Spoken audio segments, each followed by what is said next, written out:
వి gold trusted gold buyers మీరు తాకట్టు పెట్టిన బంగారాన్ని విడిపించి ఈ రోజు ఉన్న మార్కెట్ ధరకు కొనబడును.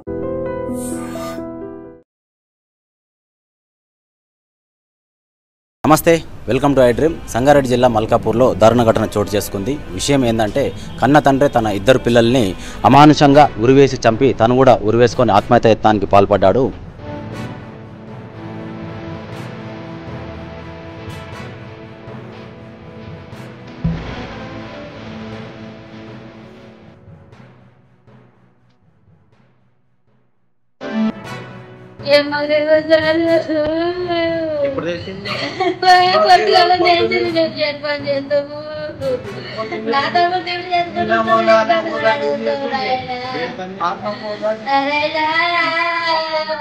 సంగారెడ్డి జిల్లా మల్కాపూర్లో దారుణ ఘటన చోటు చేసుకుంది. విషయం ఏంటంటే కన్న తండ్రి తన ఇద్దరు పిల్లల్ని అమానుషంగా ఉరివేసి చంపి తను కూడా ఉరివేసుకొని ఆత్మహత్య యత్నానికి పాల్పడ్డాడు. అతని పేరు సుభాష్. అతని వయసు వచ్చేసి 40 సంవత్సరాలు. వాళ్ళ ఇంట్లో కుటుంబ కలహాలు ఉండడం వల్ల భార్యాభర్తలకు చాలా రోజుల నుంచి గొడవలు కావడం వల్ల మనస్తాపానికి గురైపోయి తను వాళ్ళ భార్య వేరే వాళ్ళతో అక్రమ సంబంధం పెట్టుకుందని చెప్పేసి మనస్తాపానికి గురై తను ఎన్నోసార్లు భార్యకు చెప్పి చూసినప్పటికీ తను మారకపోవడంతో తన ఇద్దరు పిల్లల్ని ఉరివేసి చంపి తను కూడా బలవన్మరణానికి పాల్పడ్డాడు. అయితే ఇంటికి చుట్టుపక్కల ఉన్న వాళ్లకు ఇంట్లో నుంచి ఏదో దుర్వాసన వస్తుందని చెప్పేసి స్థానికులు ఇంటి దగ్గరికి వెళ్ళి డోర్లు బద్దలు కొట్టి చూడగా మృతదేహాలు లభ్యమయ్యాయి. విషయం ఏంటంటే తండ్రే చంపినట్టు నిర్ధారణకు వచ్చిన స్థానికులు పోలీసులకు సమాచారం ఇచ్చారు.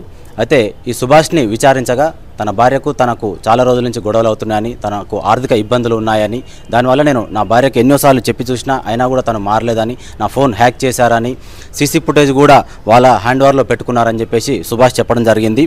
అయితే భార్య తన పేరు వచ్చేసి మంజుల, తన వయసు 35 సంవత్సరాలు.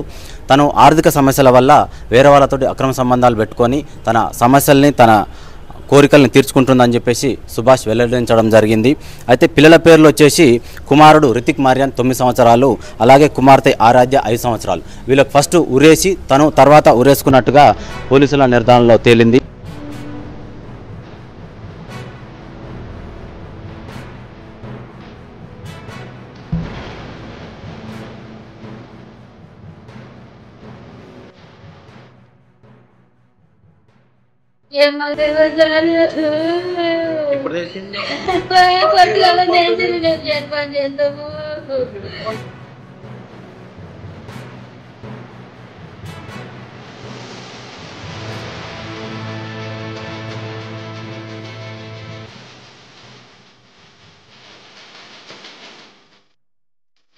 అయితే సంఘటనా స్థలం దగ్గర 4 పేజీల సూసైడ్ లెటరు రాసి ఉంచి తను సూసైడ్ చేసుకున్నట్టుగా నిర్ధారణలోకి వచ్చింది. ఆ లెటర్లో దాదాపుగా వాళ్ళ భార్యకు తనకి ఎన్నిసార్లు గొడవ అయింది, ఎన్నిసార్లు తన భార్యని మందలించిండు అనే విషయం గురించి పూర్తి స్థాయిలో ఆ లెటర్లో రాయడం జరిగింది. నేను నీతోనే ఉండలేను, నా వల్ల కాదు, నీతో నేను సంసారం చేయలేను, నేను ఇలాగే ఉంటా అని చెప్పేసి తను మొండి వైఖరిని ప్రవర్తించడం వల్ల తను విసుగు చెందాడు. అయితే తన భార్య మంజుల తన దగ్గర ఉండకుండా తన అమ్మ నాన్న దగ్గరికి వెళ్ళిపోయిందని చెప్పేసి సూసైడ్ లెటర్లో సుభాష్ రాయడం జరిగింది.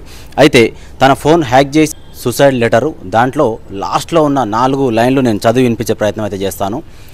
కింద కిరాయికి ఉన్న అతడు కూడా ఫోన్ సీసీ కెమెరా హ్యాక్ చేసి నా భార్యతో అక్రమ సంబంధం పెట్టుకున్నాడు.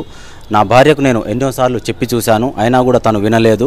వాళ్ళని చంపాలంటే నాకు క్షణం పట్టదు, అయినా మంచిగా ఉందామని చెప్పేసి నేను నా భార్యకు ఎన్నోసార్లు నచ్చి చెప్పాను, అయినా కూడా తను వినలేదు.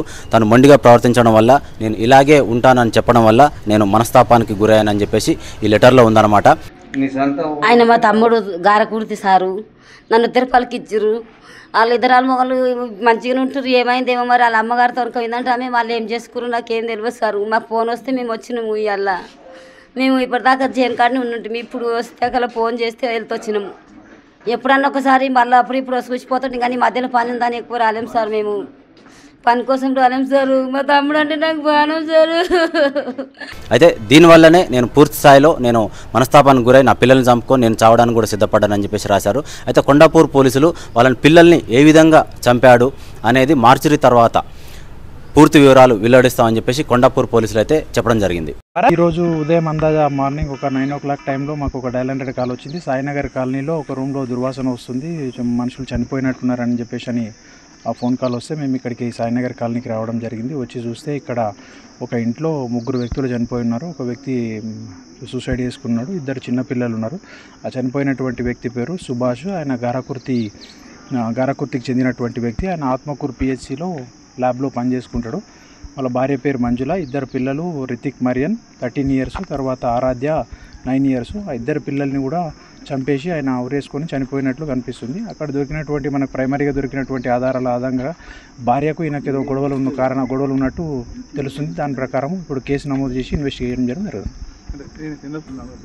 ఇంకా ఏం తెలియదు మనకు ఆ డీటెయిల్స్ అండి. తర్వాత ఇన్వెస్టిగేషన్లో ఏమైనా ఉంటే చెప్తాం. అంటే 2 పిల్లలు కూడా ఊరేసిండు. ఆ 2 పిల్లల్ని చంపేసి ఊరేయలేదు. 2 పిల్లల్ని చంపేసి ఆయన ఊరేసుకొని చనిపోయాడు.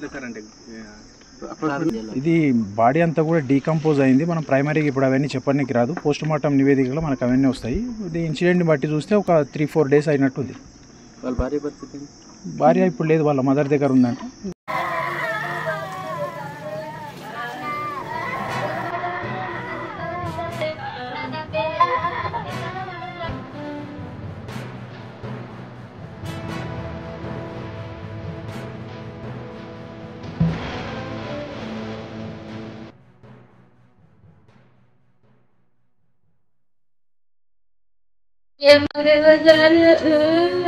ఎప్పుడు తెలిసింది?